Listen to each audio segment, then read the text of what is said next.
आज ओडिशा जनगणर प्रियतम नेता विजु जनता दल माननीय सभापति श्रीत नवीन पट्टनायक पुणी थे नवथर सभापतित्व पद पर मनोनयन पत्र शंख भवन में जो एसआर कार्यालय से आज दाखल कर विजु बाबू पुण्यतिथि 28तम तिरोधान दिवस रे आज रक्तदान शिविर ठू आरंभ कर कार्यालय से भी देखी आसी निजे भी वक्तव्य रखिक विजु बाबू को श्रद्धांजलि जन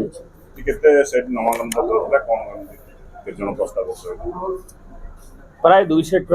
से विषय विस्तृत कहीपर श्री प्रताप देव किंतु मु भी जड़े प्रस्तावक अच्छी प्राय 2 सेट 20 जन नेता 20 नेता से मनोनयन पत्र देते सपक्ष एवं नवीन जी मनोनयन पत्र दर्शक कला धन्यवाद सीधासल भाव आज विरोधी डाटी पॉलिटिक्स छाड़ी ओडिशा मंगल करूँ केवल इतिहास को बदल चेष्टा करूँ ओडिशार जो टर्न अराउंड स्टोरी देखिए स्वाधीनोत्तर ओडिशा अनग्रसरतार विकास को धारा में जावाई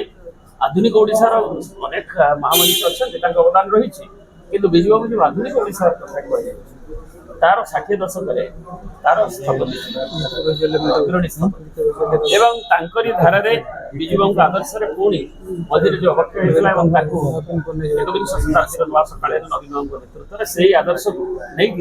आम से आर्थिक श्रृंखला हो दारिद्र्य ह्रास करवा हो सामाजिक वैषम्य दूर कर पावर करवा हो आदिवासी हरिजन हरिजन को आगू नवा हो महिला वर्ग को सशक्त करवा हो कृषक को सशक्त करवा हो चाषी मुंडिया खटिखापी आय केमती रोजगार बढ़ो सहयोग मिले करवा हो कि स्वास्थ्य कल्याण योजना ये सब आमर विजु बाबू आदर्श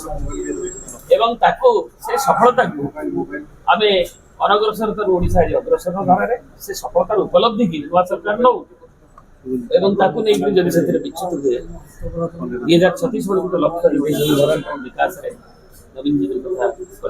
लक्ष्य महान जननायक विजु बाबू दक्षिण पूर्व एशियार श्रेष्ठतम राज्य परिणत करने से विच्युत हेले आम एक दायित्व संपन्न जनगणर प्रतिनिधि सजाग एवं आम भी कार्यक्रम से हिसाब से नबू आम भी जोटा कहले नवीन जी जे राजनीति गोटे का चर्चा है विकास होची